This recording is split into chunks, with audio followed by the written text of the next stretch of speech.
Congratulations on the purchase of your new Kenmore sewing machine. You have selected a quality product with well-designed features that'll make your sewing carefree. The needle threader and one-step buttonhole makes this machine a joy to sew with. This special edition tote bag pattern has been developed to enhance your sewing experience. This video will show you how to construct View A from your Quick Sew tote bag pattern using the most important features of your new Kenmore sewing machine and its accessories. Remove the pattern from the envelope and press the pattern flat as recommended in the pattern instructions. Press the paper pattern without steam. The pattern pieces may be cut directly from large pattern sheets, or the pattern can be traced onto tracing paper. Should you decide to trace all the pattern pieces, be sure to transfer all of the markings. The grain line marks will keep your fabric straight when you lay out each piece.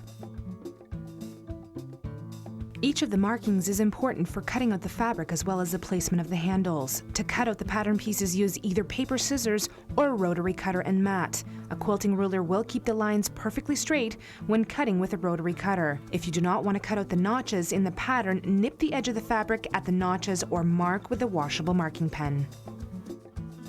If you plan to wash your tote bag after it's finished, pre-shrink the fabric before cutting. Press the fabric when dry.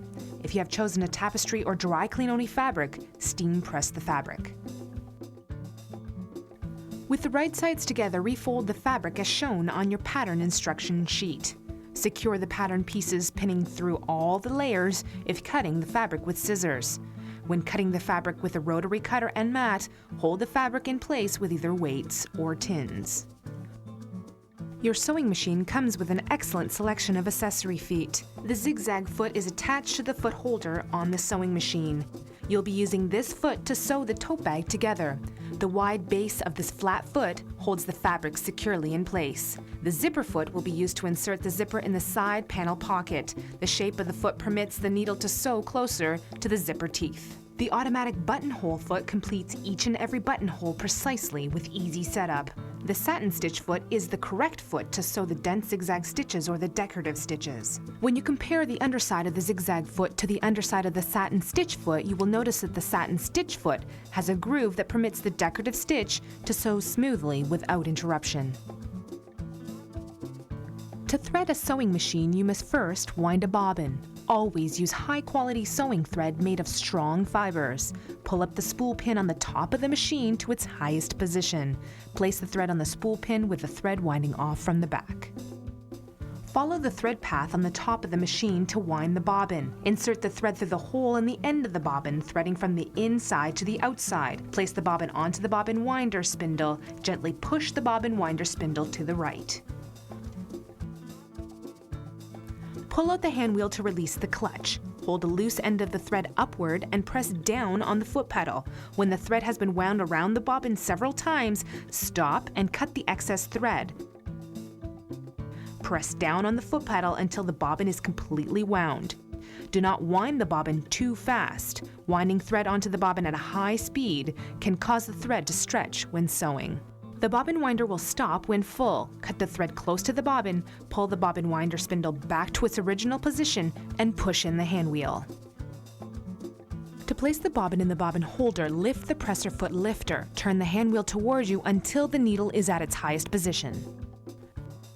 Pull the extension table to the left to remove it from the sewing machine. Pull down the embossed area on the shuttle cover to access the bobbin. To remove the bobbin case from the shuttle, pull open the bobbin case latch, pull the bobbin case straight out of the shuttle, remove the bobbin that is already in the bobbin case. Place the newly wound bobbin into the bobbin case, making sure that the threads feed clockwise. Draw the thread through the slot and continue drawing the thread under the tension spring through the opening. Leave a long thread tail. Holding the latch open, position the bobbin case into the shuttle and release the latch. The metal finger on the bobbin case should fit snugly into the groove in the shuttle race cover. The case should fit securely and not move around. When you thread the sewing machine, always raise the presser foot lifter to open the tension discs. This step will ensure that the thread will slide through the tension guides. Follow the thread guide path marked on top and front of the sewing machine. Draw the thread around the upper thread guide. Hold the thread near the spool. Draw the end of the thread around the check spring holder. Continue drawing the thread up from right to left over the take-up lever and through the eye of the take-up lever. Finally, slide the thread behind the left needle bar thread guide. Adjustments are required depending the weight of the chosen fabric. The heavier the fabric, the longer the stitch length. Stitch length could vary between 2 and 3. Heavier fabrics require a larger size needle. When changing the needle, undo the needle clamp screw and remove the needle. Select the size 14 needle from the needle package in your accessory kit. Place the flat side of the needle towards the back of the machine. The needle will only fit one way. Push the needle up as far as it'll go, tighten the needle clamp screw, give the needle screw just a slight turn using the accessory screwdriver. To ensure the needle is in its correct position for the needle threader, raise the presser foot, turn the hand wheel towards you, and raise the needle to its highest position. Pull down the needle threader knob to its lowest position. Turn the knob towards the needle. The small hook on the needle threader will be inserted through the eye of the needle. Bring the thread around the guide to the left, under the guide, and then under the hook in the needle eye. Turn the knob away from you, gently drawing the thread loop through the eye of the needle. Raise the needle thread knob slowly to draw the thread loop up. To raise the bobbin thread, turn the hand wheel forward one complete revolution until the take-up lever is in its highest position. Hold the bobbin thread loop and pull upward. Bring the needle thread under the foot, placing the needle and the bobbin thread to the back of the machine. Do not use sharp objects to draw the thread under the foot. The needle plate could be scratched. Press the lever on the back of the foot holder to release and remove the zigzag foot. Position the zipper foot under the foot holder so the pin on the foot lies under the groove on the holder. Lower the presser foot to lock the foot in place. To begin sewing the tote bag, the pockets must first be prepared. View A tote bag has 2 different pocket constructions, a zippered pocket as well as a plain pocket. To construct the zipper pocket, pattern pieces 4 and 5 are required. Pin the right side of the zipper to the right side of the pocket extension piece 5. The edges of the zipper should be even with the edge of the fabric, and the ends of the zipper should extend beyond the end of the fabric. Turn the stitch pattern selection dial to select stitch pattern number 1, and then slide the stitch width lever to a setting of 5. This straight stitch is now in the center needle position. If you wish to select stitch pattern number 2, the left needle position, slide the stitch width lever to a setting of 0. Stitch pattern number 2 does not appear on the pattern selection dial. For most of your sewing needs, the thread tension dial on the front of your Kenmore sewing machine should be at a setting of 4. This dial adjusts the needle thread tension.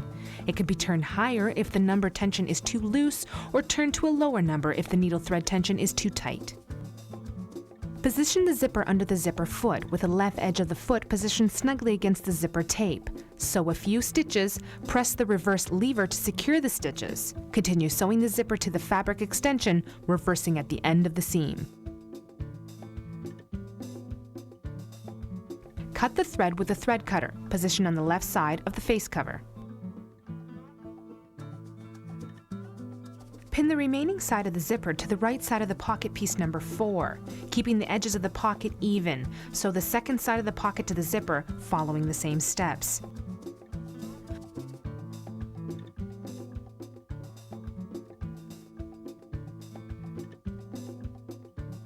Fold the pocket pieces away from the zipper and press. To complete the top edge of the pocket, fold under 1/4 inch or 6 mm to the wrong side and press.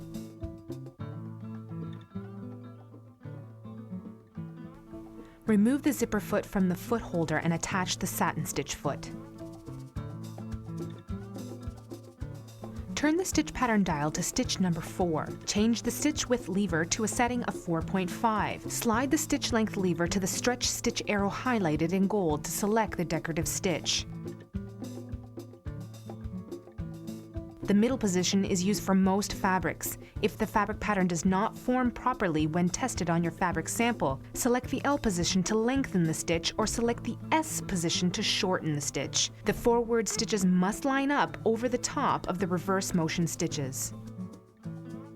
Position the pocket under the foot with the edge of the satin stitch foot running along the seam created when the zipper was sewn to the pocket piece. Carefully and slowly sew the decorative stitch. Pin the wrong side of the pocket to the right side of the bag using the placement marks. To prepare the machine for attaching the pocket to the side of the tote bag, select stitch pattern number 1. Place the side of the bag under the presser foot so that the inside of the edge of the right side of the satin stitch foot runs along the edge of the pocket.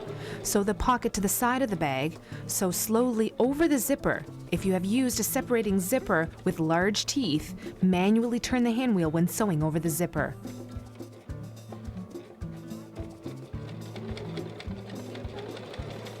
As you approach the corner of the pocket, stop with the needle down. Lift the presser foot, pivot the fabric, and continue sewing the remaining 3 sides of the pocket. Trim away the ends of the zipper even with the pocket sides. Cut the webbing into 2 39-inch or 100-centimeter long pieces. Pin the handles to the right side of each side of the bag at the placement marks, covering the edges of the pockets. To attach the handles to the tote bag, select straight stitch pattern number 1. Change the stitch length to a setting of 2.5 and the stitch width to a setting of 5. Position the handle under the presser foot with the right edge of the handle under the presser foot. Sew the first side of the handle to the bag. Continue pivoting at each corner until all 4 sides are completed. To provide extra strength to the handles, sew diagonal crosses on the handles.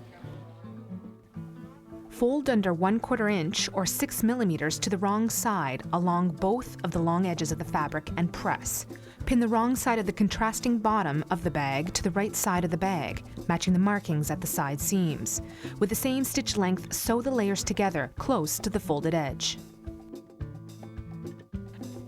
To further secure contrast fabric, sew channel lines. Use either a water-soluble marking pen or a chalk marker to draw the lines for top stitching. The first line should be drawn 1 3/8 inch or 3.5 centimeters from the top edge. Turn the bag and draw 3 more lines from the edge of the bag, 1 3/8 inch or 3.5 centimeters apart. Sew the same direction for each of the marked lines. This will keep the fabric from twisting.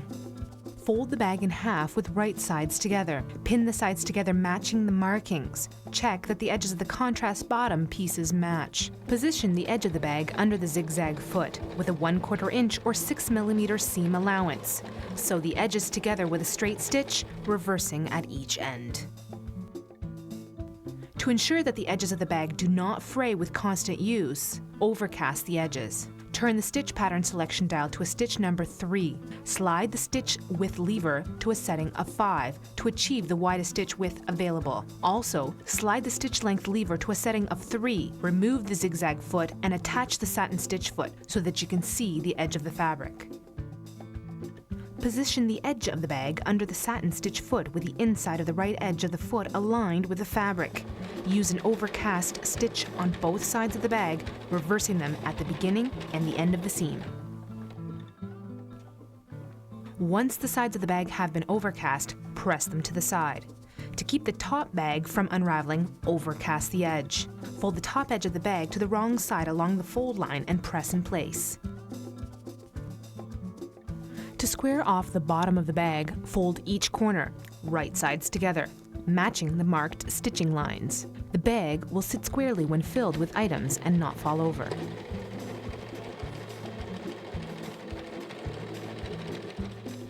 Add strength to the closure with an iron-on interfacing. This step will keep the buttonhole from becoming distorted over time. Fuse the iron-on interfacing to the wrong side of one of the tab closure pieces, following the manufacturer's instructions. Pin the tabs with the right sides together. Sew the sides together with a 1/4 inch or 6 millimeter seam allowance with a straight stitch. To keep the pointed edges from unraveling, reduce the stitch length when sewing the 2 corners and the point of the closure. Cut diagonally across the 3 pointed ends of the tab. Turn the closure tab right side out and press. Top stitch close to the edge of the tab with a straight stitch and overcast the raw edges together. To make a buttonhole, first turn the pattern selection dial to buttonhole stitch. Slide the stitch length lever to the midpoint of the buttonhole diagram. Change the stitch width lever to a setting of 4.5. Pull open the button holder, place the button into the holder. The holder takes up to 1 inch or 2.5 centimeter buttons. If the button has a shank, line up the shank with a groove in the holder. You can also insert the button upside down. To hold the button in place, push the holder forward snugly against the button. Some buttons have a rounded top. To allow enough space for the button to fit through the buttonhole opening, pull back on the holder, just a bit.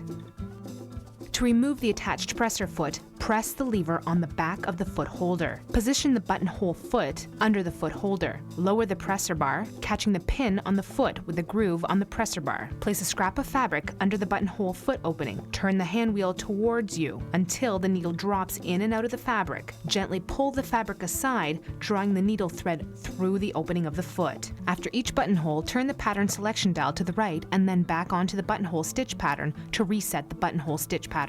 Press down the foot pedal to start sewing the buttonhole. As you can see, the bottom bar tack is sewn first, then the left side. The second bar tack is sewn, and finally, the right side of the buttonhole is sewn. To lock the buttonhole stitches by machine, turn the pattern selection dial to stitch pattern number 1 and change the stitch length to a setting of 0. Press down on the foot pedal, taking 4 or 5 stitches in place. Remove the tab closure from the machine. Remember to reset between each buttonhole and return the levers to the previous buttonhole settings. Clip the threads. Be careful not to cut the knot sewn on the underside of the tab. A small dab of seam sealant along the back of the buttonhole may be applied to secure the stitches. To open the buttonhole, cut a hole in the buttonhole using either a buttonhole chisel with a cutting mat or a block of wood, or place a pin at one end of the buttonhole. Then cut open the buttonhole with scissors or a seam ripper, as illustrated in your owner's manual. Center the tab closure right sides together on the back side of the bag. Match the raw edges of the bag with the raw edges of the tab closure. Remove the buttonhole foot and attach the zigzag foot. To attach the closure, select the stitch pattern number 1. And change the stitch length of a setting of 3. Stitch close to the edge of the bag.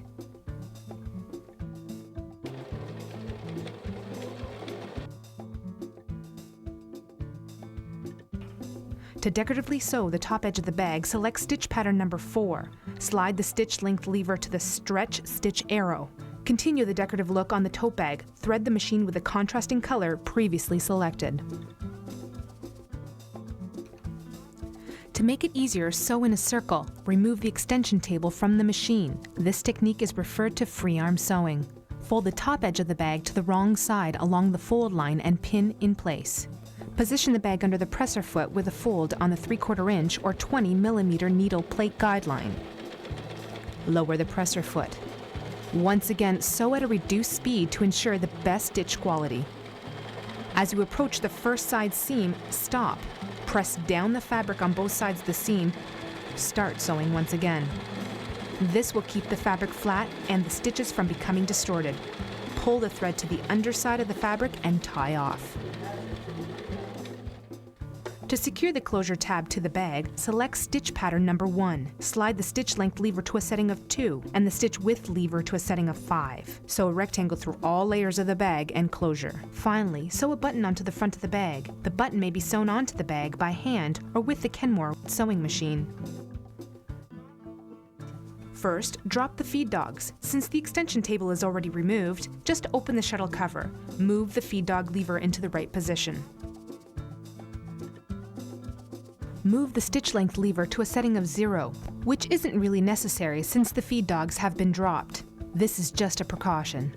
Select stitch pattern number 3. Slide the stitch width lever to a setting of 4.5. You may need to vary the stitch width depending upon the distance between the 2 holes in the button.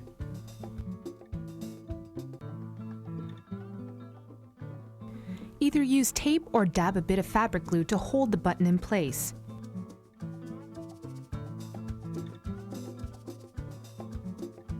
Position the button under the satin stitch foot. so that the needle will drop into the center of the holes in the button. Slowly turn the hand wheel towards you, testing that the needle drops into each of the holes without hitting the button. If the needle clears the button, press the foot pedal and sew several stitches.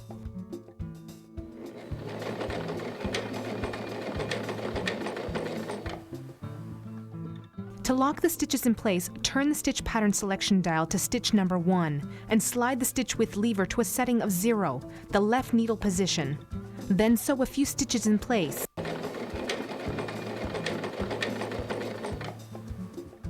Lift the presser bar, remove the bag from the machine leaving long thread tails. Pull the needle thread to the inside of the bag and clip the threads. To raise the feed dogs, open the shuttle cover. Move the feed dog lever back to the left position.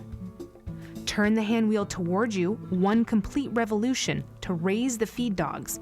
Finally, close the shuttle cover and attach the extension table. Your machine is ready to sew. All of the finishing details are now completed. You can modify this classic tote bag to create several stylish looks. Choose a double-sided fabric and use both sides. If you have extra fabric, make self-fabric handles for a complete finish.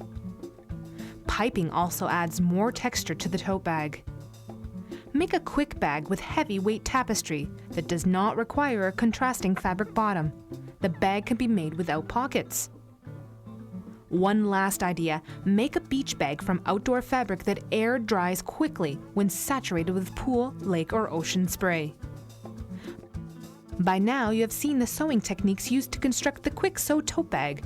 We at Sears hope you've enjoyed this video and will continue to enjoy the user-friendly features of your Kenmore sewing machine.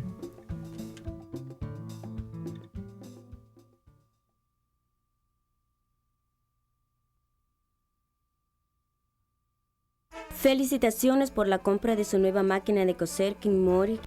Usted ha seleccionado un producto de calidad con muy buenas características que harán su costura más fácil.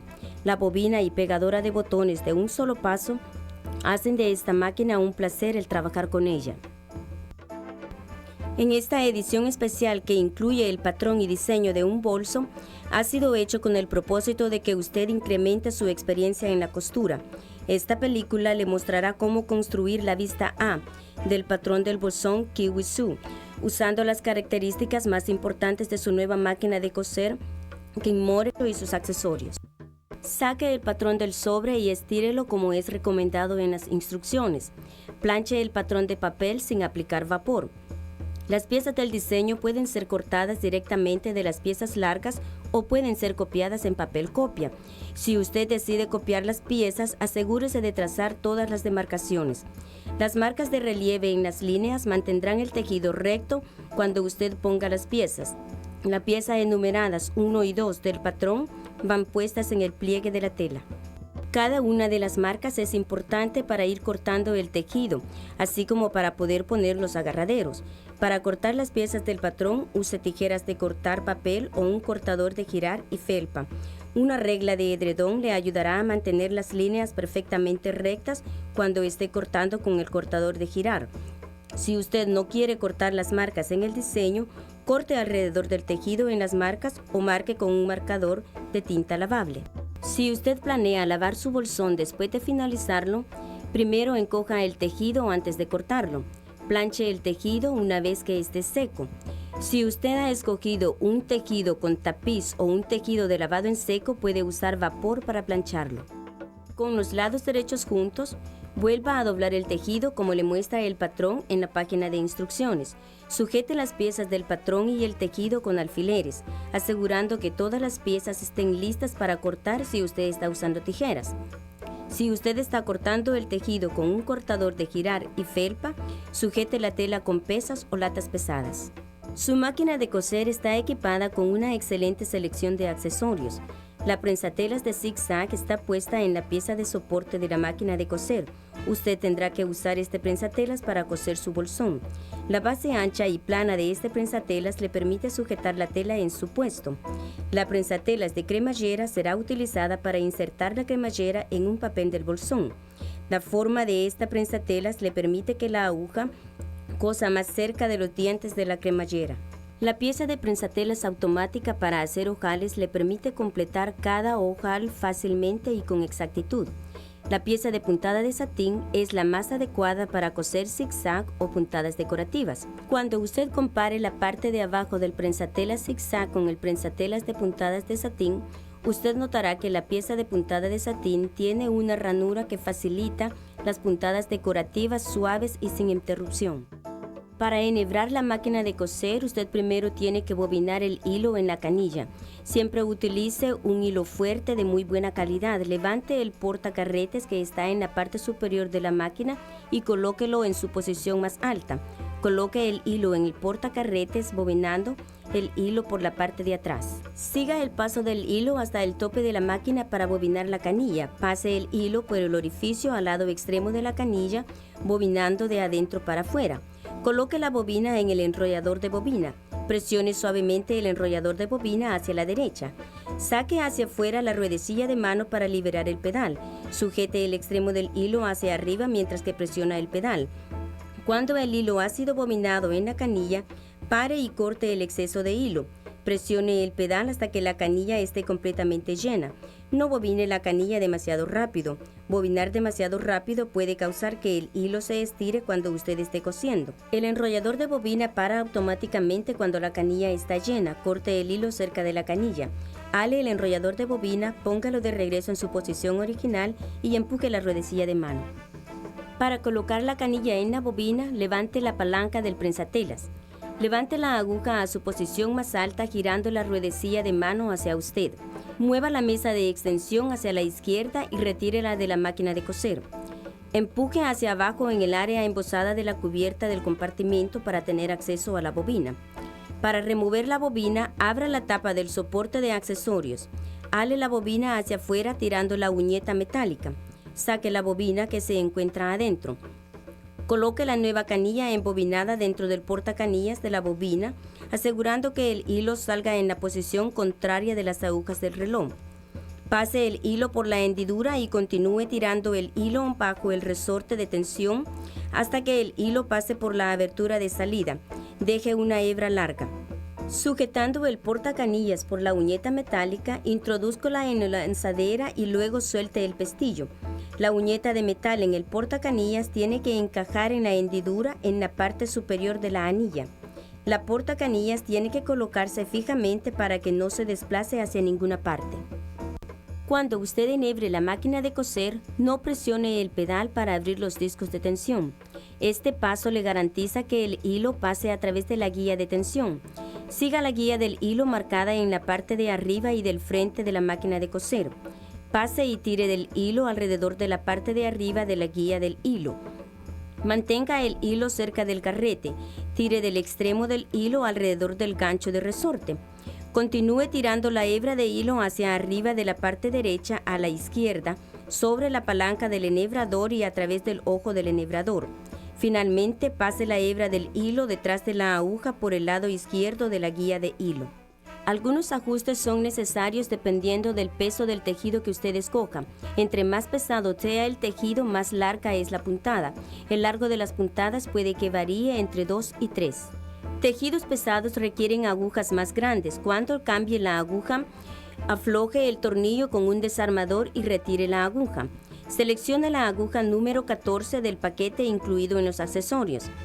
Introduzca la aguja con la parte plana para atrás y hacia la parte de atrás de la máquina. La aguja se puede insertar de una sola manera. Empuje la aguja lo más adentro que pueda hasta que llegue a su tope. Vuelva a apretar el tornillo de la aguja. Con el desarmador de tornillos, dele una vuelta ligera a la aguja. Para asegurarse que la aguja está en la posición correcta para el enhebrador de la aguja, suba la palanca de la pata del prensatelas. Gire la ruedecilla hacia usted para subir la aguja a su posición más alta. Baje la palanca del enhebrador lo máximo posible. Gire el botón del enhebrador en dirección de la aguja. El pequeño gancho del enhebrador pasará por el ojo de la aguja. Lleve la hebra de hilo alrededor de la guía hacia la izquierda, debajo de la guía y después debajo del gancho en el ojo de la aguja. Despacio levante la palanca del enhebrador de aguja para sacar el lazo de hilo. Para subir el hilo de la canilla, gire la ruedecilla de mano hacia adelante una vuelta completa, hasta que el enhebrador esté en su posición más alta. Sujete el lazo y tire hacia arriba. Lleve el hilo de la aguja debajo de la pata del prensatelas, colocando los hilos de la aguja y de la bobina hacia la parte de atrás de la máquina. No use objetos con filo para tirar o cortar los hilos, pues podría rayar la placa de la aguja. Baje la palanca del prensatelas situada en la parte de atrás del soporte y remueva el prensatelas de zigzag. Posicione la pieza de cremallera debajo de la pieza de soporte, de tal manera que la barra quede debajo de la ranura del soporte. Baje la palanca del prensatelas para asegurar la pieza de soporte en su debido lugar. Para empezar a coser el bolsón, las piezas tienen que ser preparadas con anticipación. Vista A del bolsón tiene dos bolsillos que son de construcción diferente. Un bolsillo es con cierre de cremallera y el otro es un bolsillo regular. Para hacer el bolsillo de cremallera, las piezas son número 4 y 5 del diseño son necesarias. Sujete con alfileres el lado derecho de la cremallera con el lado derecho de la extensión del bolsillo de la pieza número 5. Las orillas de la cremallera tienen que estar alineadas con el tejido y el extremo de la cremallera deberá de extenderse aún más allá del extremo del tejido. Gire el disco selector de puntadas para seleccionar la puntada número 1. Después pase a la puntada ancha y luego ajuste al 5. Esta puntada recta está ahora en la posición central de la aguja. Si usted quiere seleccionar la puntada del patrón número 2, la posición de la aguja al lado izquierdo, pase la puntada ancha al 0. La puntada número 2 del patrón no aparece en el selector de puntadas. Para la mayoría de sus costuras, el disco de la tensión de hilos al frente de su máquina Kenmore deberá de permanecer en el parámetro número 4. Este parámetro ajusta la tensión de los hilos. Se puede seleccionar un número más alto si la tensión no es suficiente o seleccionar un número bajo si la tensión en el hilo es demasiado tirante. Coloque la cremallera debajo del prensatelas con la orilla izquierda de la pata de cremallera confortable sobre la cremallera. Cosa unas cuantas puntadas, baje la palanca de reverso para asegurar las puntadas, continúe cosiendo la cremallera hasta la extensión del tejido, cosiendo de revés al final de la costura. Corte el hilo con un cortador de hilo al lado izquierdo de la cara de la cubierta. Prenda con alfileres la parte restante de la cremallera al lado derecho de la bolsa. Pieza número 4. Mantenga los bordes al mismo nivel. Cosa la segunda parte de la bolsa a la cremallera siguiendo los mismos pasos. Doble las piezas de la bolsa fuera de la cremallera y presione. Para completar el borde de la parte de arriba de la bolsa, doble menos de 1/4 de pulgada o 6 milímetros del revés y planche. Retire el prensatelas de cremallera del soporte y coloque la pieza de puntada de satín. Gire el disco de puntadas al parámetro número 4. Cambie la palanca de puntada ancha a un parámetro de 4.5. Deslice la palanca del selector de largo de la puntada hacia la puntada elástica de la flecha dorada para seleccionar la puntada decorativa. La posición central es utilizada para la mayoría de los tejidos. Si el diseño de la puntada no se forma correctamente cuando usted haga el ejemplo, seleccione la posición L para alargar la puntada o seleccione la posición S para acortar la puntada. Las puntadas tienen que alinear en la parte de arriba con las puntadas del revés. Coloque el bolsillo debajo del prensatelas con la orilla de la pieza de puntada de satín, topando con la costura que fue creada cuando la cremallera fue colocada en la pieza de la bolsa. Con mucho cuidado y despacio cosa la puntada decorativa. Prenda con alfileres el revés del bolsillo con el lado derecho del bolsón usando las marcas señaladas. Para preparar la máquina para pegar el bolsillo a un lado del bolsón, seleccione patrón de puntada número 1. Coloque a un lado del bolsón debajo del prensatelas de tal manera que la orilla de la parte de adentro del lado derecho del prensatelas de puntada elástica corra a lo largo de la orilla del bolsillo. Cosa el bolsillo a un lado del bolsón. Cosa cuidadosamente sobre la cremallera. Si usted ha utilizado un separador de cremalleras con dientes largos, gire la ruedecilla manualmente cuando esté cosiendo sobre la cremallera. A medida que usted se acerca a la esquina del bolsillo, pare y deje la aguja dentro de la costura. Levante la palanca del prensatelas, use el eje para darle vuelta al tejido y continúe cosiendo las 3 partes restantes del bolsillo. Recorte los extremos de la cremallera al igual que el lado de los lados de los bolsillos. Corte la red en 39 pulgadas o 100 centímetros de largo. Prenda los agarraderos al lado derecho de cada lado del bolsón en las marcas señaladas cubriendo las orillas. Para pegar los agarraderos en el bolsón, seleccione la puntada con costura recta número 1. Cambie el largo de la puntada al parámetro de 2.5 y la puntada ancha al parámetro de 5. Coloque el agarradero debajo del prensatelas con la orilla derecha del agarradero debajo del prensatela. Cosa el primer lado del agarradero al bolsón. Continúe usando el eje en cada esquina hasta que los 4 lados estén completamente terminados. Para darle un mayor refuerzo a los agarraderos, cosa unas cruces en forma diagonal a los agarraderos. Doble menos de 1/4 de pulgada o 6 milímetros al reverso a lo largo de las orillas de la tela y presione.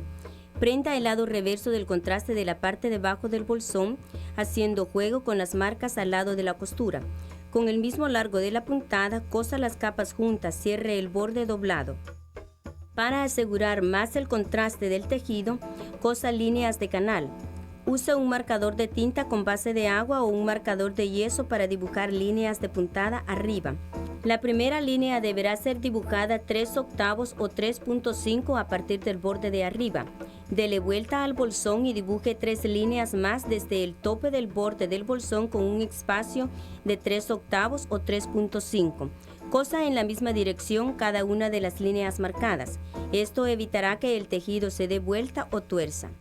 Doble el bolsón por mitad alineando los lados derechos. Sujételo con alfileres alineando las marcas. Asegúrese que las piezas de abajo sean idénticas.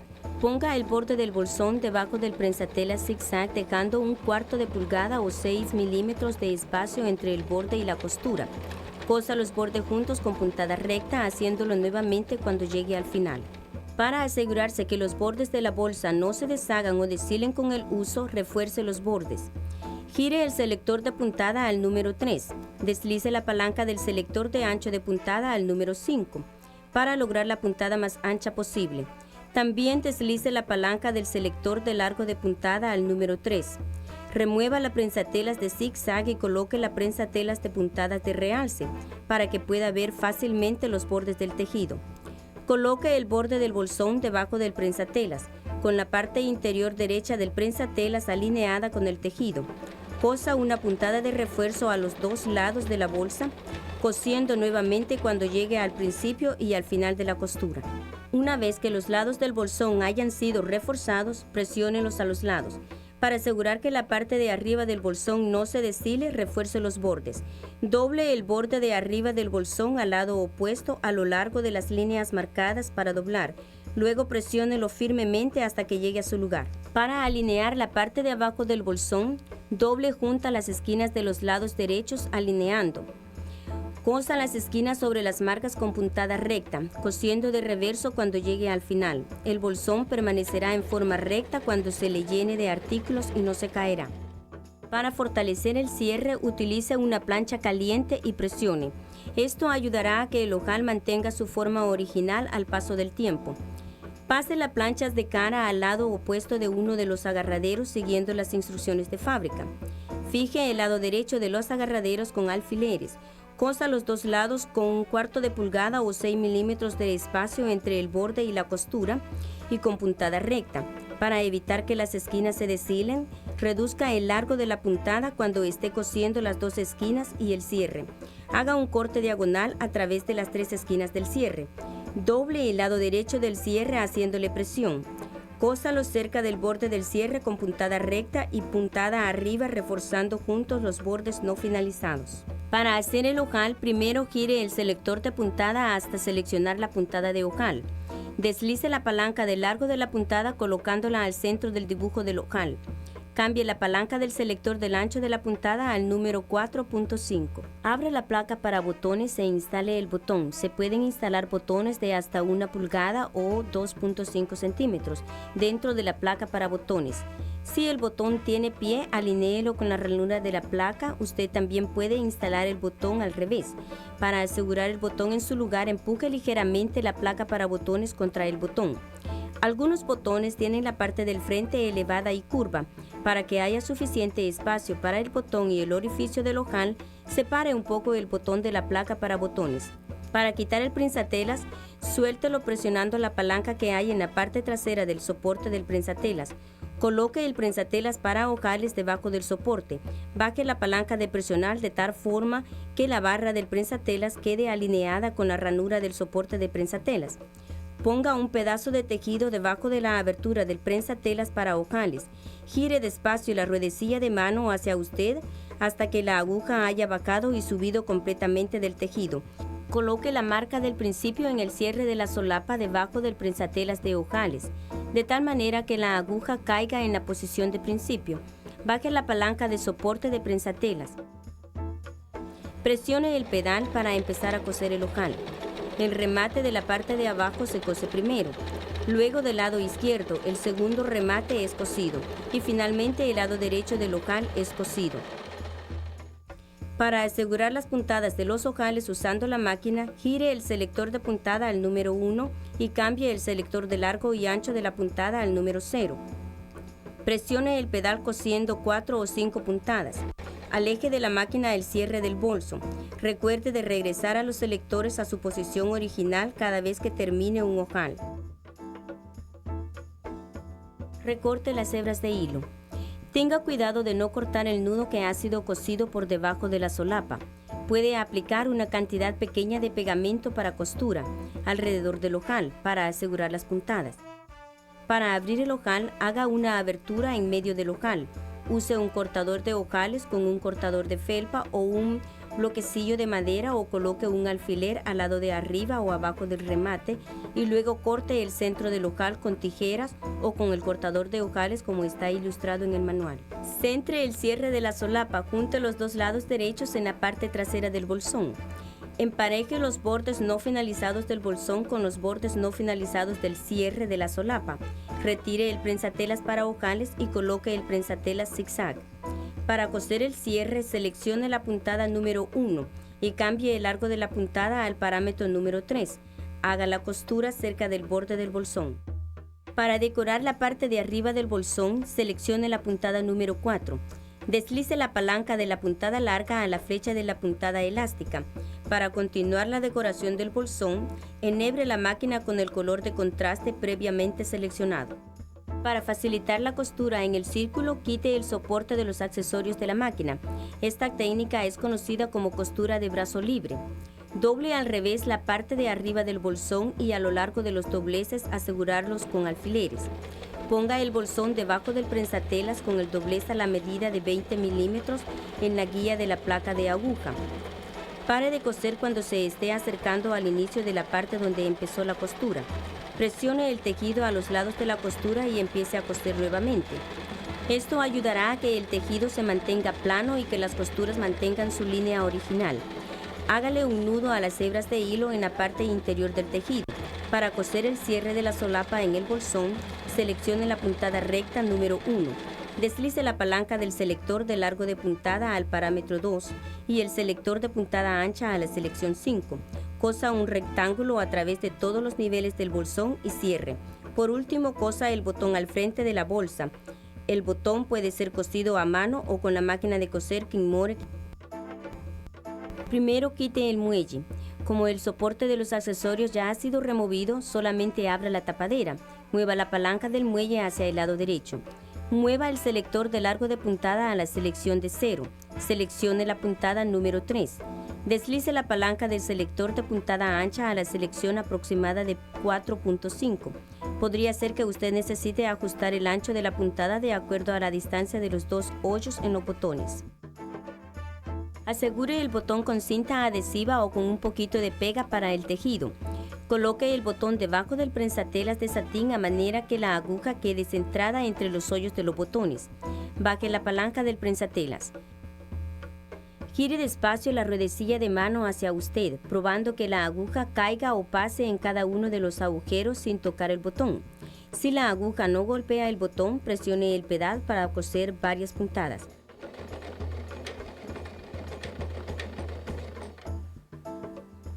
Para asegurar las puntadas, gire el disco del selector de puntada hasta el número 1 y deslice la palanca de puntada ancha al número 0 y la aguja a la posición izquierda. Luego cosa unas cuantas puntadas. Levante la palanca del prensatelas, retire el bolsón de la máquina, dejando largas hebras de hilo suelto. Lleve las hebras de hilo suelto hacia el interior del bolsón y recórtelas. Para levantar el muelle, abra la tapa del soporte de accesorios.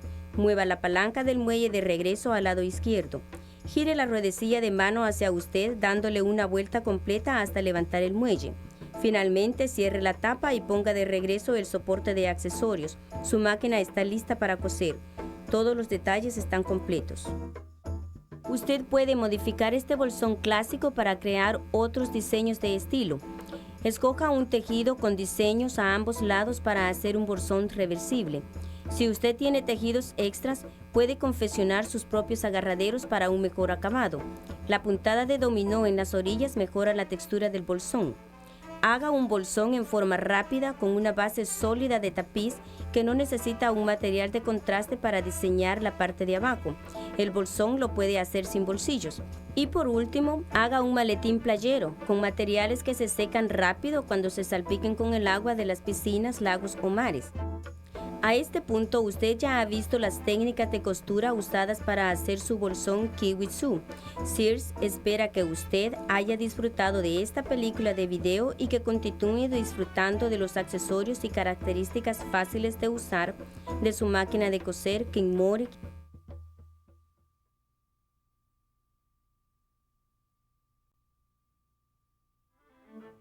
Félicitations! Vous êtes maintenant propriétaire d'une nouvelle machine à coudre Kenmore. Vous avez choisi un produit de qualité dont les principales caractéristiques faciliteront tous vos projets de couture. L'enfil-aiguille et le pied à boutonnière automatique rendent cette machine particulièrement facile à utiliser. Une édition spéciale de ce patron Kwiksew a été développée de façon à rehausser votre expérience. Cette vidéo vous montre comment fabriquer la version A du sac. La vidéo met en valeur les principales caractéristiques de votre nouvelle machine à coudre Kenmore, ainsi que ses accessoires. Sortez d'abord le patron de coupe de son enveloppe et repassez les morceaux en suivant les consignes données. Repassez le patron à sec. Vous pouvez utiliser les grandes feuilles données pour tailler les pièces du patron, mais vous pouvez aussi les tracer à l'aide de papier calque. Si vous choisissez de tracer les pièces, assurez-vous de bien recopier tous les crans et tous les points de repère. Les lignes qui indiquent le sens du tissu, c'est-à-dire le droit fil, vous permettront de bien aligner chacun des morceaux du patron. Les morceaux qui portent les numéros 1 et 2 sont placés sur le pli du tissu. Les marques indiquent la façon de tailler le tissu ainsi que l'emplacement des anses. Taillez les pièces du patron en utilisant soit des ciseaux pour papier ou un couteau rotatif avec plaque. Si vous choisissez d'utiliser le couteau rotatif, notez qu'une règle pour piquage vous permettra de tailler des lignes droites. Si vous préférez ne pas couper tout l'écran, vous pouvez soit faire une petite entaille sur le bord du tissu là où les marques se trouvent, ou encore utiliser un marqueur dont l'encre est lavable. Si vous prévoyez laver votre sac, il faudra tenir compte du rétrécissement et laver et sécher le tissu avant de le tailler. Une fois sec, le tissu devra aussi être repassé. Si vous avez choisi un tissu genre tapisserie ou encore un tissu qui est seulement nettoyable à sec, repassez-le tout simplement à la vapeur. Repliez d'abord le tissu endroit contre endroit, tel qu'indiqué sur la feuille de directive de votre patron. Avant de tailler le tissu avec des ciseaux, fixez les pièces du patron au tissu en épinglant à travers toutes les épaisseurs. Avant de tailler le tissu avec un couteau rotatif, placez des poids sur les pièces du patron afin d'empêcher l'étoffe de bouger. L'achat de votre machine comprend une grande sélection de pieds de biche. Le pied zigzag se trouve déjà installé au porte-pied de la machine. Il servira à assembler les pièces du sac. Ce pied est large et plat et il empêchera le tissu de bouger. Le pied pour fermeture à glissière servira à poser la fermeture sur la poche de devant du sac. La forme de ce pied permet à l'aiguille de passer tout près des dents en métal de la fermeture. Le pied pour boutonnière automatique se règle facilement et permet aux boutonnières d'être faites avec précision. Le pied à point lancé sert à faire des points zigzags très serrés ou des points décoratifs. On distingue le pied zigzag du pied à point lancé en retournant les deux pieds et en examinant le dessous de chacun. Le pied à point lancé a une fente qui permet aux points décoratifs de passer sans encombre. Avant d'enfiler la machine à coudre, il faut d'abord remplir une canette. L'emploi d'un fil de qualité fait de fibres résistantes est fortement recommandé. Relevez d'abord le porte-bobine. Assurez-vous qu'il soit à son point le plus élevé. Puis, placez votre bobine de fil sur le porte-bobine. Le fil devrait se dévider vers l'arrière de la bobine. Les flèches sur le dessus de la machine vous indiquent le chemin que le fil doit suivre pour remplir la canette. Passez le fil dans le trou de la canette en allant de l'intérieur vers l'extérieur. Placez ensuite la canette sur l'enrouleur à canette. Poussez doucement la canette vers la droite. Tirez sur le volant à main afin de désactiver la pédale d'embrayage. Soulevez le bout du fil et appuyez sur la pédale de contrôle. Arrêtez la machine après quelques tours et coupez le bout de fil qui dépasse. Appuyez de nouveau sur la pédale de contrôle. On vous recommande une vitesse moyenne parce qu'un fil enroulé à une vitesse trop élevée peut nuire à la qualité du produit final.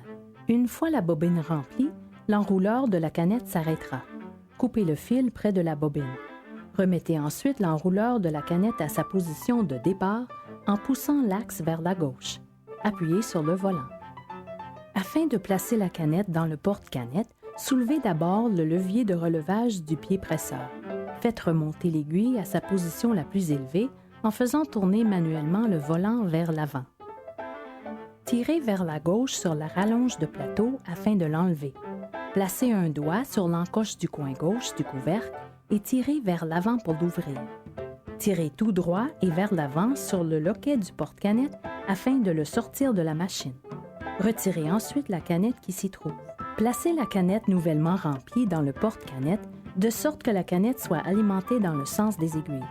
Tirez le fil par la fente du porte-canette et ensuite sous le ressort de tension. Puis, faites passer le fil par le trou. Assurez-vous d'avoir un bon bout de fil qui dépasse. Tirez ensuite le loquet et tenez-le entre deux doigts. Replacez le porte-canette dans la navette, puis relâchez le loquet. La tige de métal sur le porte-canette doit s'emboîter parfaitement dans la fente de la navette. Le porte-canette ne devrait plus bouger. Relevez toujours le relève-presseur avant d'enfiler la machine afin de séparer les disques qui assurent la tension sur le fil. Le fil pourra donc passer facilement entre les disques au cours de l'enfilage. Le chemin que doit prendre le fil est indiqué par des flèches sur le dessus et le devant de la machine. Passez d'abord le fil autour du guide de fil supérieur. Tout en tenant le fil près de la bobine d'une main, tirez le fil vers le bas de l'autre main et faites-le passer autour du dispositif à ressort. Tirez le fil vers le haut et passez-le autour du levier releveur de fil. Tirez ensuite vers l'avant jusqu'à ce que le fil soit dans l'œillet du levier. Puis, glissez le fil derrière le guide de fil gauche situé sur la barre d'aiguille. Les ajustements nécessaires dépendront de l'épaisseur du tissu choisi. Plus le tissu est épais, plus le point de couture devra être long. La longueur du point peut donc varier entre 2 et 3. Aussi, plus le tissu est épais, plus l'aiguille doit être grosse. Pour changer l'aiguille, desserrez la vis qui la retient et retirez-la. Vous trouverez un jeu d'aiguilles dans la boîte d'accessoires. Sortez celle qui porte le numéro 14. Assurez-vous d'insérer l'aiguille méplat vers l'arrière et de la pousser le plus possible vers le haut. Puis, resserrez la vis du pince-aiguille d'abord à la main et ensuite avec le tournevis qui se trouve dans la boîte d'accessoires. Un quart de tour suffit. Avant d'utiliser l'enfile-aiguille, soulevez le pied presseur et tournez le volant vers l'avant jusqu'à ce que l'aiguille soit à son point le plus élevé. Abaissez le plus possible le bouton de l'enfile-aiguille, puis tournez-le vers l'aiguille. Le petit crochet de l'enfile-aiguille passera par le chat de l'aiguille. Passez le fil à la gauche autour du guide, ensuite sous le guide et sous le crochet. Pour faire passer le fil par le chat de l'aiguille, tournez doucement le bouton vers l'arrière. Puis, remontez doucement le bouton afin d'entraîner la boucle du fil vers le haut. Pour faire monter le fil de la canette, faites faire un tour complet vers l'avant au volant. Le releveur de fil devrait être à sa position la plus élevée. Puis, tirez la boucle du fil vers le haut.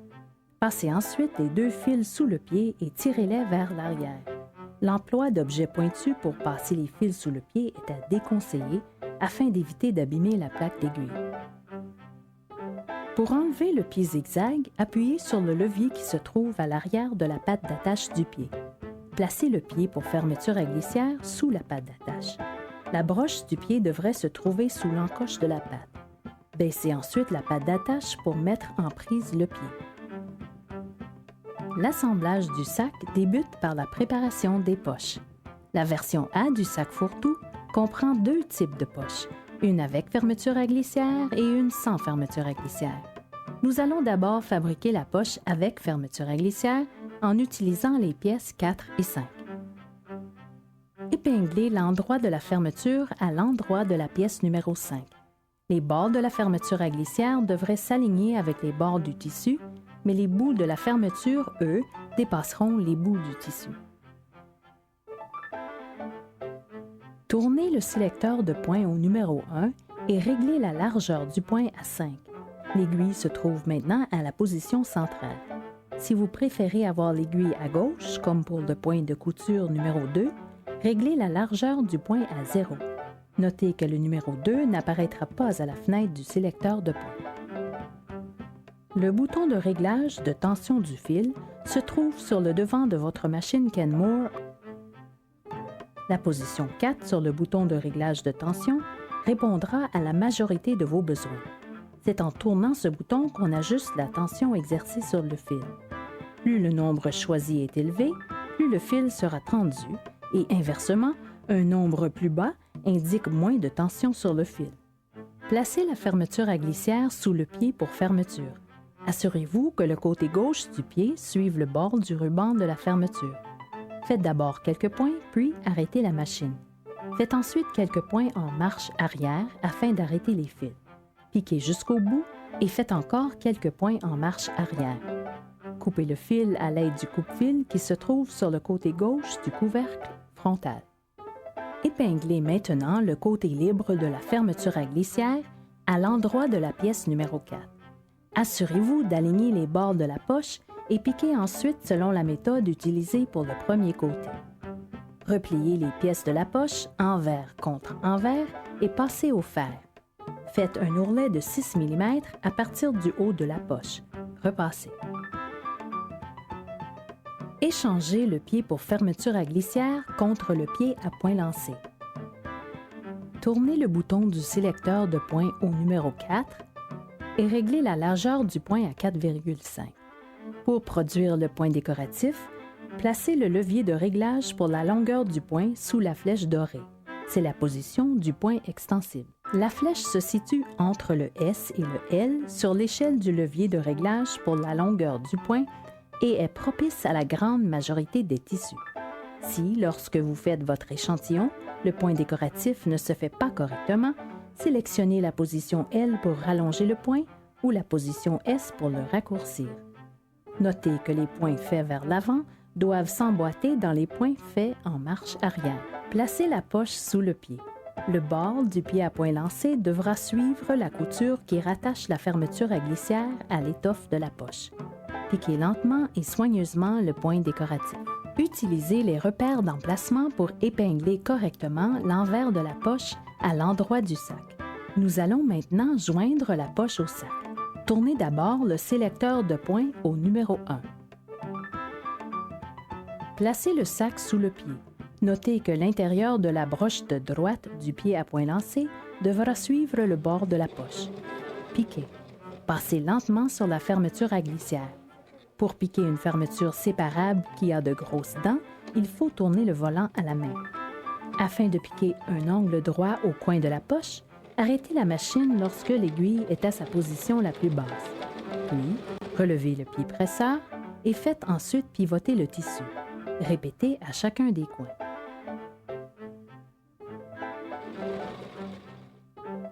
Coupez les bouts de fermeture qui dépassent les bords de la poche. Taillez 2 morceaux de ruban de toile forte mesurant 100 cm chacun. Utilisez les repères d'emplacement afin d'épingler correctement les anses à l'endroit de chaque côté du sac. Assurez-vous de recouvrir les bords des poches. Pour piquer, sélectionnez le point droit numéro 1. Réglez ensuite la longueur du point à 2,5 et la largeur du point à 5. Placez l'anse sous le pied presseur. Le pied devra suivre le côté droit de l'anse. Piquez les 4 côtés en pivotant à chaque coin. Afin d'assurer que les anses soient solidement attachées, piquez des lignes diagonales dans chacun des coins supérieurs de la poche. Repliez les 2 bords les plus longs du tissu contrastant vers l'envers de façon à former un ourlet de 6 mm. Repassez. Tout en tenant compte des repères sur les coutures latérales, épinglez ensuite l'envers du fond contrastant à l'endroit du sac. Gardez la même longueur de point et piquez tout près du bord plié. Afin d'assurer la solidité de votre sac, surpiquez le tissu contrastant. Tracez d'abord des lignes de surpiquage sur le tissu contrastant, soit avec un marqueur à encre délébile ou encore avec de la craie de tailleur. Tracez la première de ces lignes à 3,5 cm d'un des bords du tissu contrastant. Tracez 2 autres lignes à des intervalles réguliers de 3,5 cm. Puis, tournez le sac et tracez 3 nouvelles lignes de l'autre côté du morceau de tissu contrastant en respectant toujours l'intervalle de 3,5 cm. L'étoffe aura moins tendance à se déformer si vous piquez toutes les lignes dans la même direction. Pliez le sac en 2, endroit contre endroit. Épinglez les bords tout en vous assurant de bien aligner les repères. Les bords du fond contrastant doivent aussi être alignés. Placez le bord du sac sous le pied zigzag afin de produire un surplus de couture de 6 mm. Piquez au point droit en assurant les extrémités des coutures par des points de piqûre arrière. Les surplus de couture peuvent s'effilocher avec le temps. Le surfilage des surplus est donc recommandé. Ajustez d'abord le sélecteur de points au numéro 3 et réglez ensuite la largeur du point à 5 afin de produire le point le plus large possible. Réglez la longueur du point à 3, puis échangez le pied zigzag contre le pied à point lancé. Ceci vous permettra de mieux voir le bord coupé du tissu. Placez le bord du sac sous le pied à point lancé tout en vous assurant que le tissu suivra le côté intérieur de la broche de droite du pied. Surfilez les 2 côtés du sac. N'oubliez pas d'assurer toutes les extrémités des coutures par des points de piqûre arrière. Aplatissez les coutures au fer. Surfilez aussi le haut du sac afin d'éviter l'effilochage.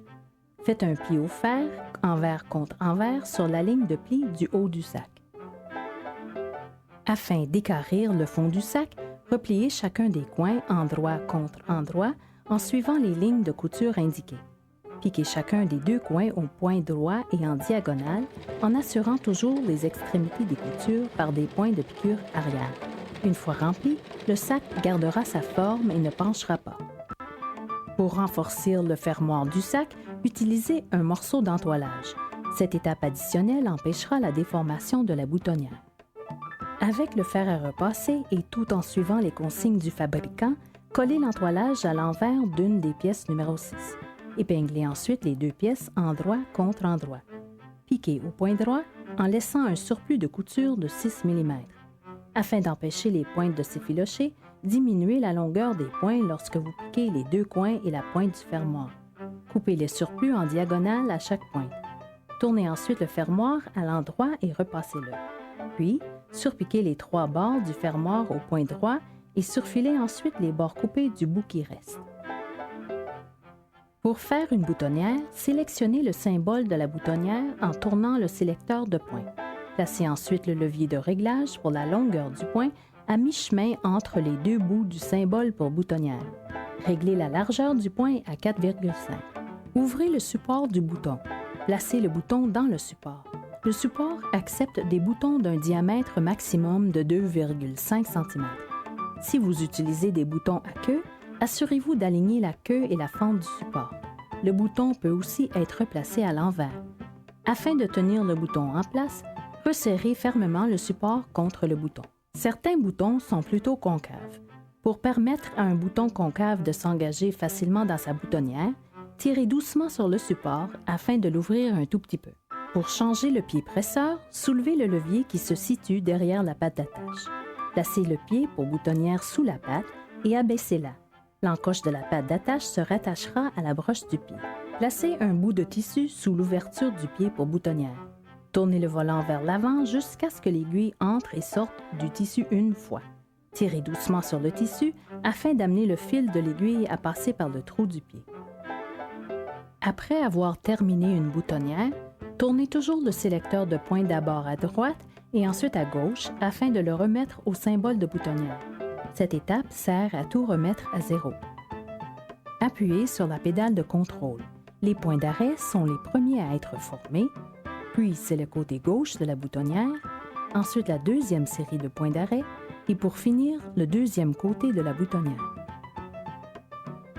Afin d'arrêter les points de la boutonnière à la machine, tournez le sélecteur de points au numéro 1 et réglez la longueur et la largeur à 0. La pédale de contrôle est faite 4 ou 5 points au même endroit. Retirez ensuite le fermoir. N'oubliez pas de remettre la machine à 0 après chacune des boutonnières en tournant le sélecteur de points d'abord à droite et ensuite à gauche pour revenir au symbole de boutonnière. Coupez les fils. Prenez soin de ne pas couper le nœud à l'envers de l'attache. Afin de bien fixer les points à l'envers de la boutonnière, appliquez quelques petites gouttes de fixatif liquide. Pour ouvrir la boutonnière, vous pouvez utiliser un ciseau à boutonnière, soit avec plaque ou avec un bloc de bois. Vous pouvez aussi faire tel qu'illustré dans le manuel d'instruction et placer une épingle devant chacun des arrêts pour ensuite fendre le tissu, soit avec des ciseaux ou encore avec l'ouvre-boutonnière. Placez le fermoir au centre du dos du sac, endroit contre endroit. Alignez ensuite les bouts coupés du sac et du fermoir. Échangez le pied à boutonnière contre le pied zigzag. Afin de fixer le fermoir, sélectionnez le point numéro 1 et réglez la longueur de point à 3. Piquez tout près du bord du sac. Pour ajouter un point décoratif à l'extrémité supérieure du sac, sélectionnez le point numéro 4 et glissez le levier de réglage pour la longueur jusqu'à la position du point extensible, c'est-à-dire sous la flèche dorée. Afin d'harmoniser les points décoratifs sur le sac, choisissez le même fil contrastant utilisé pour la poche. Pour faciliter la couture circulaire et travailler sur le bras libre, tirez sur la rallonge de plateau afin de l'enlever.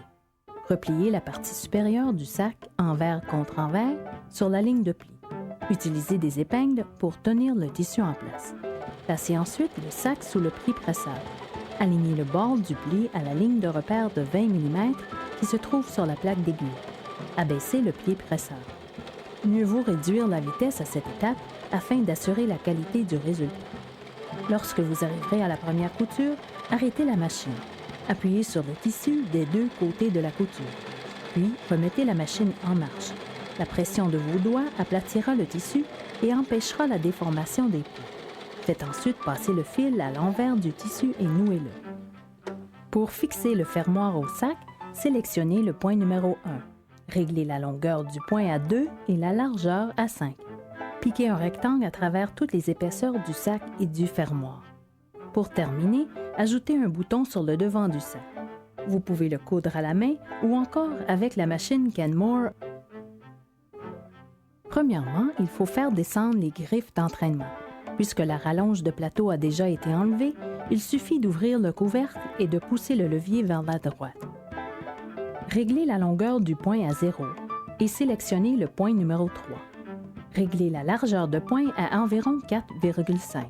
L'ajustement du levier pour la largeur du point dépendra de la distance entre les deux trous du bouton.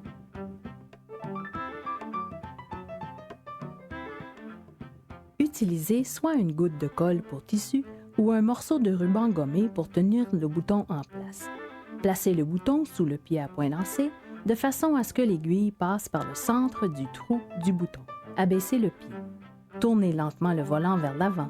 L'aiguille doit pouvoir passer d'un trou à l'autre sans frapper le bouton. Lorsque l'aiguille ne touche plus le bouton, appuyez sur la pédale pour faire des points nécessaires. Afin d'arrêter les points, sélectionnez le point numéro 1 et réglez la largeur du point à 0, c'est-à-dire la position de gauche pour l'aiguille. Faites quelques points et soulevez ensuite le levier de relevage du pied presseur. Retirez le sac tout en laissant de longs bouts de fil. Faites ensuite passer le fil de l'aiguille vers l'intérieur du sac et coupez les deux fils. Pour remonter les griffes d'entraînement, ouvrez d'abord le couvercle et poussez ensuite le levier vers la gauche. Faites faire un tour complet vers l'avant au volant. Les griffes d'entraînement se soulèveront. Fermez ensuite le couvercle et replacez la rallonge de plateau. Votre machine est remise à zéro et la finition du sac est maintenant complète.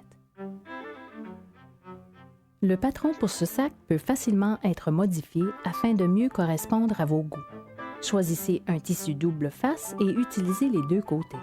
Servez-vous de retaille de tissu pour faire les anses ou ajouter du passepoil. Une étoffe épaisse vous permettra d'assembler rapidement un sac et vous n'aurez pas besoin d'un fond contrastant.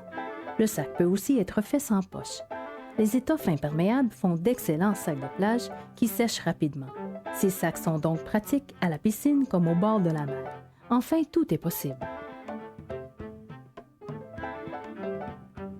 La démonstration des techniques nécessaires au montage de votre sac Quixo tire à sa fin. Ici à Sears, nous espérons que cette vidéo vous a plu et que vous prendrez plaisir à utiliser votre machine à coudre Kenmore